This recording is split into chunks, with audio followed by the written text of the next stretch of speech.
I'm welcoming you today to part 2 of our 3-part webinar series on the Bay Area Seize the Narrative Playbook, which was the result of our months-long coalition-driven initiative to advance housing and racial justice in the Bay Area. We're going to review the Bay Area Narrative Shift Public Opinion Research Program that was led and is going to be presented by Dr. Tiffany Manuel of the Case Made and by Ruth Bernstein of EMC Research. Dr. Manuel is going to start with an overview of the focus groups, these community listening sessions, and then Ruth is going to walk us through the polling results. Great. Thanks so much, Alina. So happy to join you all again. The first part of those sessions were really about listening for the sort of negative things, the traps. So what are the things that are backfiring? And we're also listening for the aha moments. They're like, oh, I hadn't thought of it like that. Right? Those were the opportunities to counter some disinformation. Like, are there some things that are dominant that really are not dominant narratives, which means that they're really sort of deeply held, like really deep-seated stuff that it's hard to lodge, or were they really just beliefs that could be, if we pushed a little bit on them, could actually redirect the conversation. There's a whole framework about how you actually make an affirmative case for something. So not just how you navigate around the negative stuff, but how you actually say, these are solutions we want to propose. How do I make an affirmative case for the thing that I believe needs to be done to solve these issues? There were a couple things that came up consistently as being negative disruptors. Things like homelessness consistently became part of a challenge around, as they were talking through these issues, whenever homelessness came up, it was a negative disruptor. And it was used as a way to remind people that we can't possibly be successful because look at what's happening in homelessness, the drugs and the crime.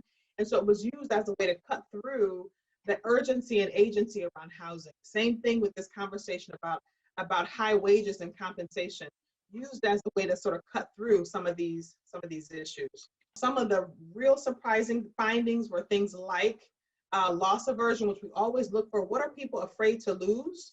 Across the country, we can say that people are afraid to lose their nurses, their essential workers, their et cetera. That was not a conversation that people had. In fact, people said, no, we're not afraid to lose folks.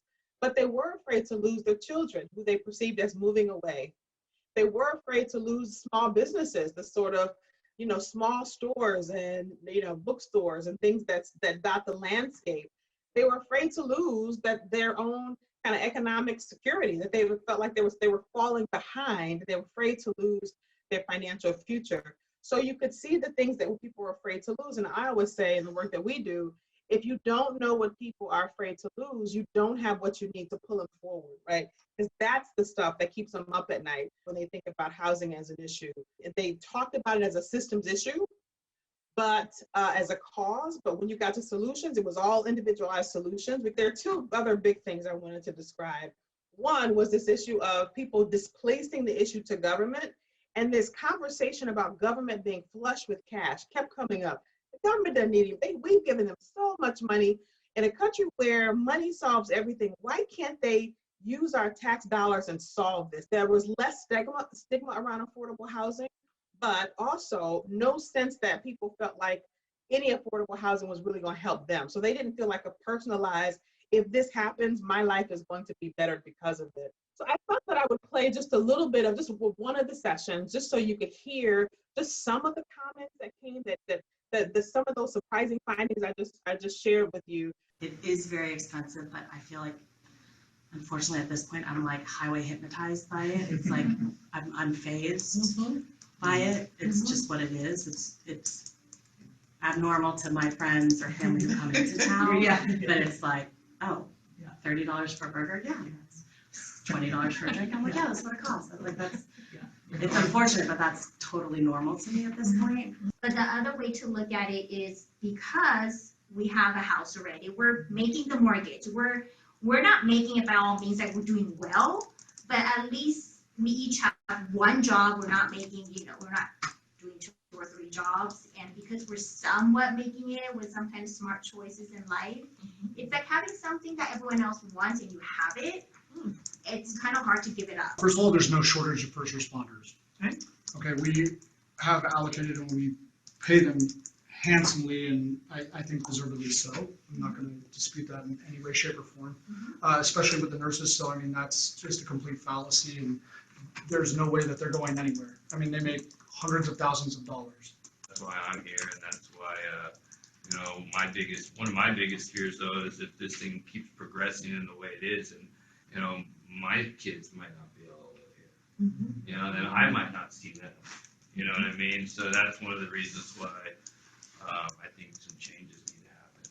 I'm also worried, like, the future is like, how my kids would want to live in this area if they could even afford to do that. I'm going to stop that video there. And some of the things that I hope that you saw in that video were, I try to pull some of those places where you see some of the language in the playbook directly try to push back on some of that stuff. Well, I was lucky because I'm renting from this place and I have this friend of mine, and or I was really lucky I found this like rent control apartment, or oh well, I was really lucky because I bought in the Bay. And it's like, well, that's great, but like you shouldn't have to be lucky, right? We should leave the survival of so many folks to chance or to luck. Like we need our systems to operate better so everybody gets a chance to have a great place to live. And we found that when we push back on that, people didn't bristle. Like some of the dominant narratives are so strong that when you push back on them, people try to fight you on them. But that was one of the ones we could push back on and enforce people to say, yeah, well, I guess that's true. That doesn't make any sense. Yeah, doesn't make any sense. But I hope you also see the resonance of some of the other things in the playbook that we're pushing back on. They had a robust conversation about businesses, and they were concerned about business shutting down. But when you talked about like essential workers, like nurses or teachers, they push back because, you know, they make a high salary. Those folks are making big wages. The thinking about what people are afraid to lose, they weren't afraid to lose that, but there were some other things they were afraid to lose. So pull that forward.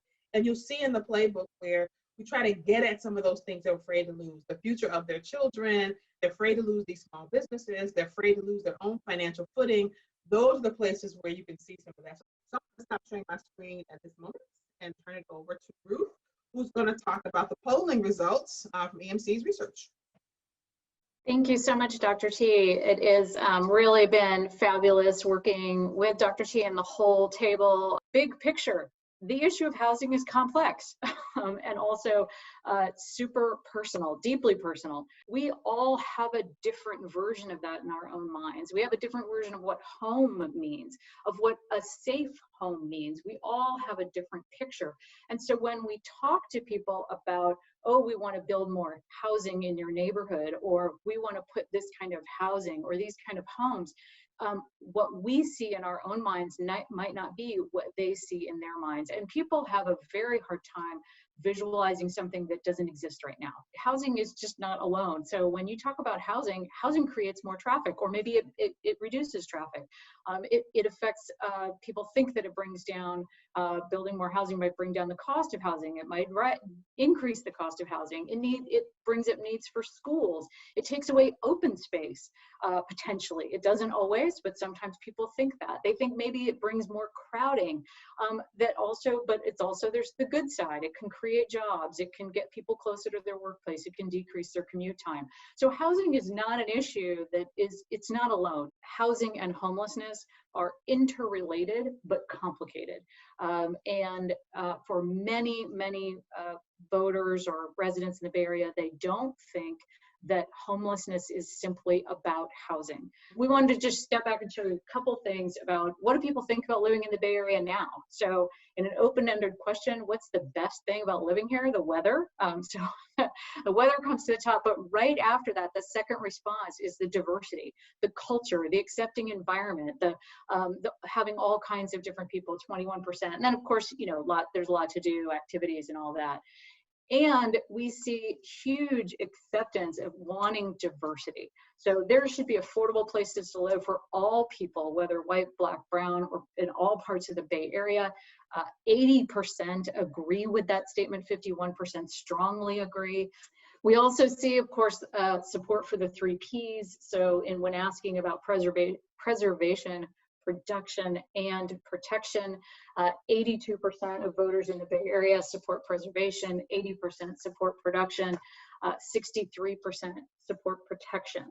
Protection is a little bit more controversial because renters are very supportive, homeowners are somewhat less supportive, but overall these concepts we see support throughout the region. One of the things we've been seeing in our research overall is that when communicating about who benefits, and again, this seems so obvious, Who benefits far outweighs the process and the mechanics. When we talk about actual people and the outcomes of the families that get to stay, the reduced traffic and congestion if you don't have to be commuting, that you can live closer to where you work, you can see your family more often, we can make sure that our children can continue to live here and that they won't get squeezed out. Let's focus on people and the outcomes, as opposed to talking about the process. When we get into the process of talking about like the percentage of affordable housing units or the number of units or height limits or gentrification, that's when it becomes much more controversial, more confusing.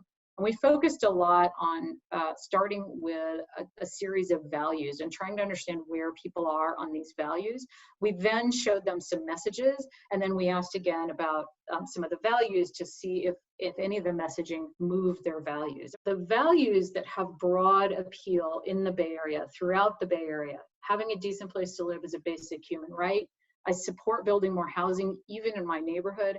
Housing policy can make a significant difference and help to control the cost of housing regardless of the economy. And like public education and healthcare, everyone should have access to housing. Those are all not 100% universal, but it is where we see a lot of agreement throughout the Bay Area.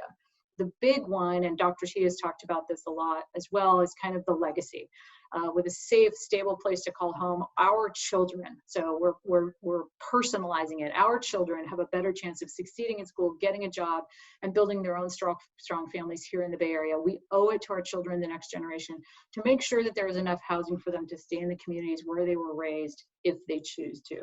That came up kind of very high universally, and again, it kind of brings together all those messages about talking about the outcomes, talking about the benefits, talking about the people who it's going to benefit. It's not talking about the policy or the bricks and mortar. The Bay Area thrives because of the diversity of our communities here. Rising rents and home prices affect everyone. They have an especially hard impact on people of color and those working low pay jobs, many of whom are being forced out of the region.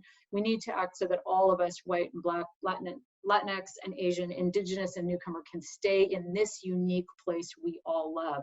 I think that comes out of showing when we saw that diversity is so important for the people in the Bay Area, that this message really makes sense. It really resonates for folks. There's also the aspirational message that it's a foundation for families, health, that it's never been clear that safe, stable housing is critical, especially during COVID. So these messages, as you can see, again, they're talking about outcomes, they're talking about feelings, they're connecting with people's values, and that it moves them emotionally rather than trying to go to the logic and the bricks and mortar and all of the policy details.